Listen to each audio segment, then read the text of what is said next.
Is it possible for kids to have a healthy obsession with a game? How do we create smooth transitions away from screens without daily meltdowns? Are there any specific tools that we can implement to end screen time peacefully? G'day, welcome to the Happy Families Podcast, real parenting solutions every day on Australia's most downloaded parenting podcast.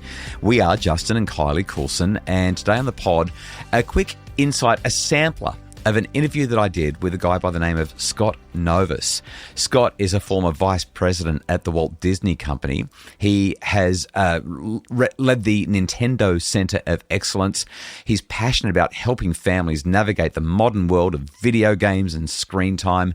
And Kylie, with 3 kids and decades helping parents stop the daily battles over video games and screens, this was one of the most invigorating conversations about screens that we've ever had on the podcast. And I thought today you and I would do a quick preview about what's coming up on Saturday, just so people know how important it is that they tune in and check it out. Okay, I'm a little bit confused. You've just told me that he works with screens, but we're having a conversation about they're not really good for our kids. Right, so he's been a game developer with Disney and with Nintendo and done all of this incredible work.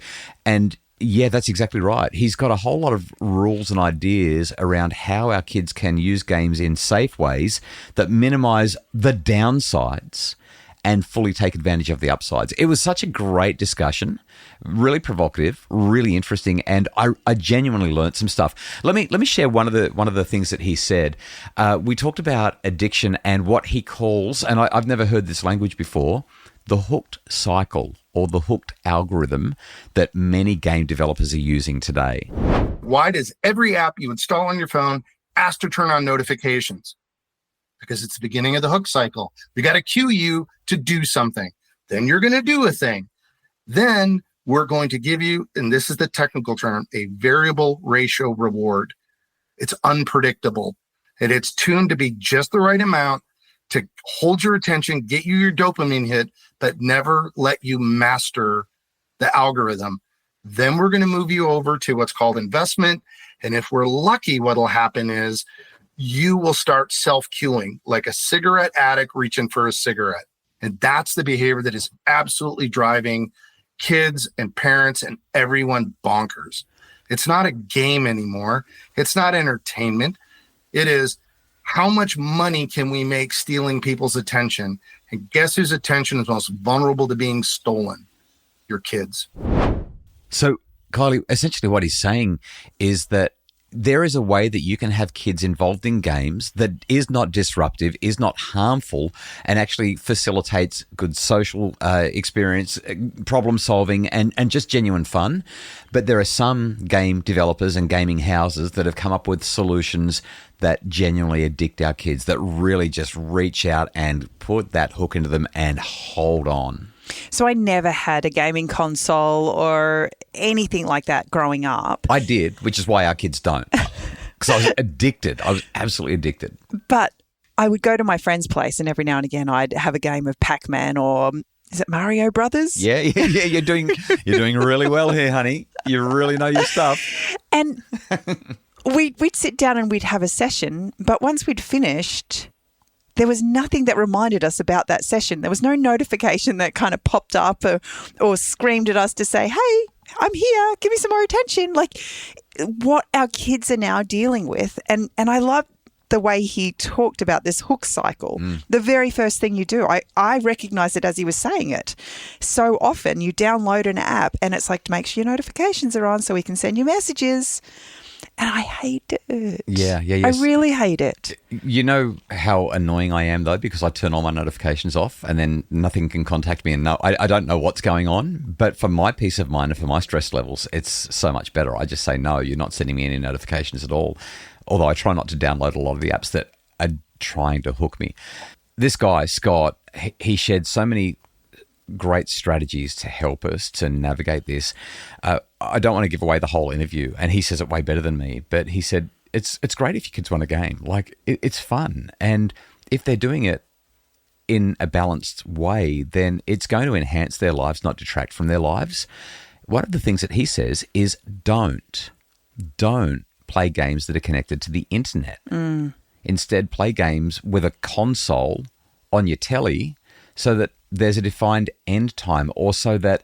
Well, I guess that was my experience growing up when I would go to my friend's place. That's exactly what Or when you turn it off, it's gone. Yeah. Like you can put it back in the cupboard and it's not constantly screaming at you, come play me again, come play me again. You've got free rewards, you've got free lives, you've got this and you've got that. You've got infinite lives for the next 30 minutes if you want to do this challenge. And it drags you in and forces you to play at times that are not convenient. Why? Because it suits the game developers and they get to hook you, addict you, pull you in.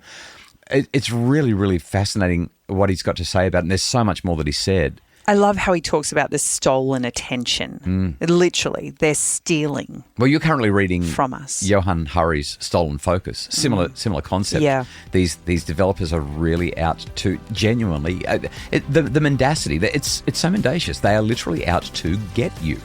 That's what they're doing. They say they're not, but that's what they're doing. After the break, one more thing that I just love that he had to say about how we can break addiction cycles.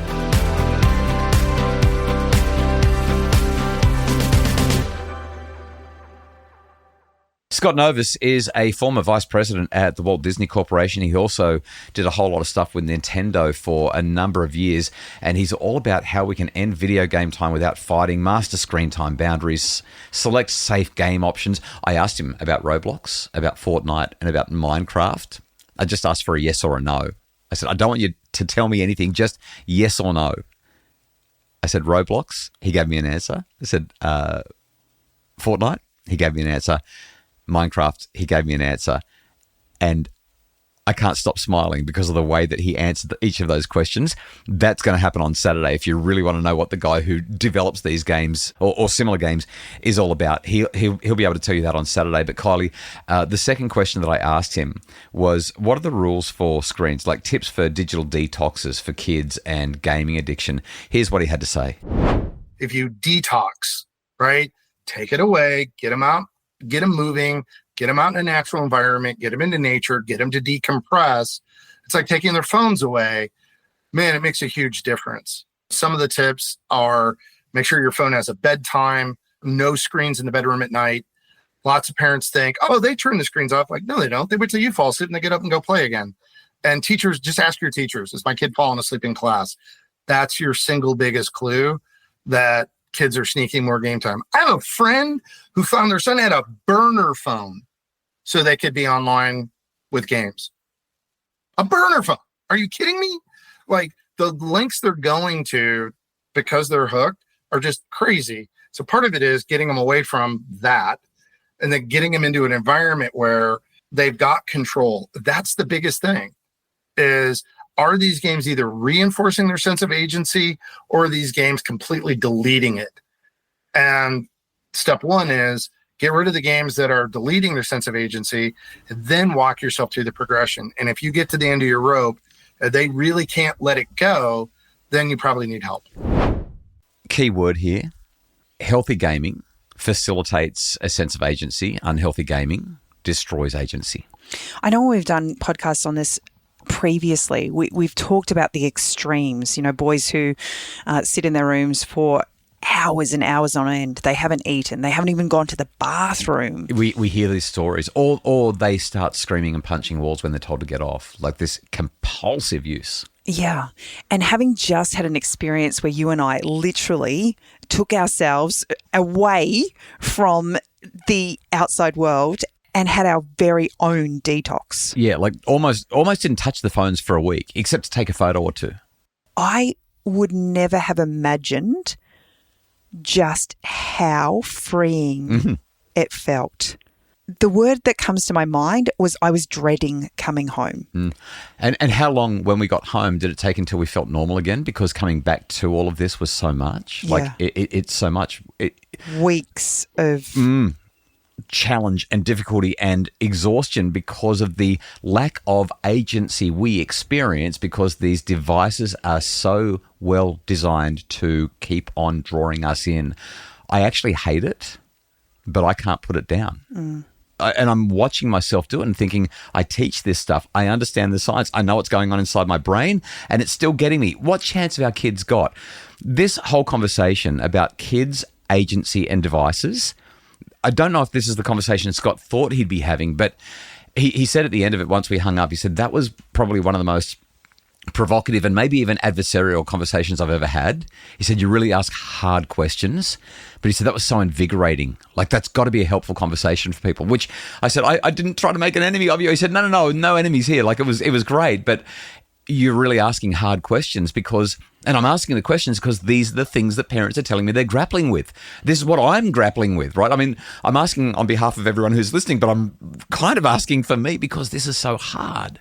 Anyway, find out more with this brilliant conversation that I've had with Scott Novis this weekend. We'll drop it on Saturday for your weekend listening pleasure. You can listen whenever it suits you. You've got 2 days to get through it, and I think you're going to love it. The Happy Families podcast is produced by Justin Roland from Bridge Media. For more information about making your family happier, you can visit us at happyfamilies.com.au and check out some of my webinars about keeping kids in healthy relationships with their screens. happyfamilies.com.au.